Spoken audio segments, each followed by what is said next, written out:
Dans l'exercice 7, on calcule le pH d'une solution d'ion hypochlorite, sel au moins, obtenue en dissolvant 74,5 mg d'hypochlorite de sodium dans 100 ml d'eau.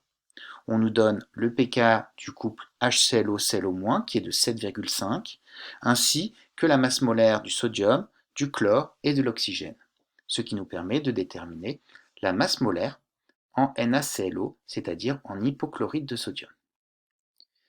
En divisant la masse d'hypochlorite de sodium introduite et en la mettant en grammes, soit 74,5 10-3 grammes d'hypochlorite de sodium par la masse molaire de l'hypochlorite de sodium, on trouve alors le nombre de moles d'hypochlorite de sodium introduit dans les 100 ml.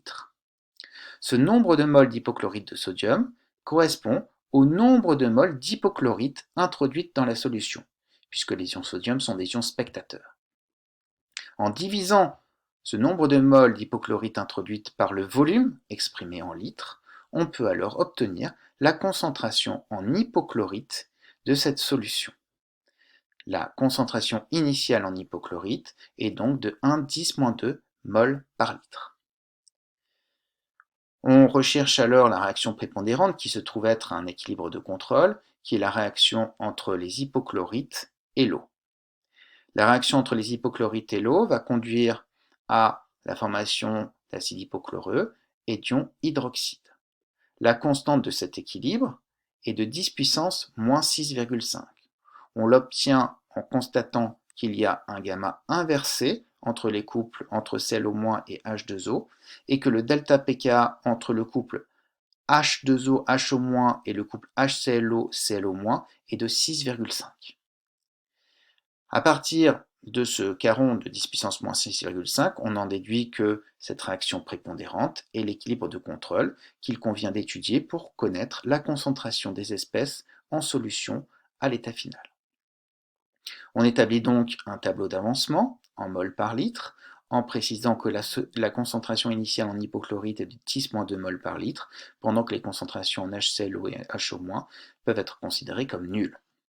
À l'état final, l'avancement de cet équilibre de contrôle étant noté x, on obtient une concentration en hypochlorite de 10-2-x, une concentration en HClO de x et une concentration en HO- de x, sous réserve qu'on puisse négliger les HO- apportés par l'autoprotolyse de l'eau par rapport à ceux apportés par cet équilibre de contrôle.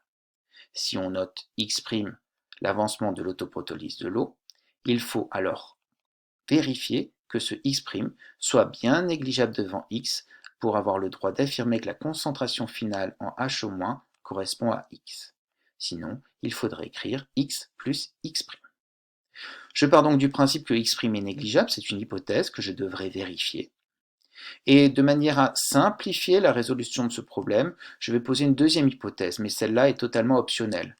Je pose l'hypothèse selon laquelle x sera négligeable devant 10-2, ce qui me permet de faciliter le calcul en transformant constante d'équilibre égale x carré sur 10-2 moins x en constante d'équilibre est environ égale à x carré sur 10-2.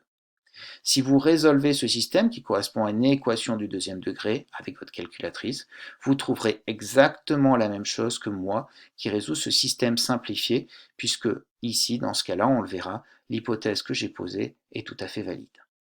Je trouve donc un x de 10 puissance moins 4,25 mol par litre, ce qui est bien négligeable devant 10-2 mol par litre, et donc ce qui valide cette hypothèse optionnelle que j'avais posée pour me simplifier le calcul.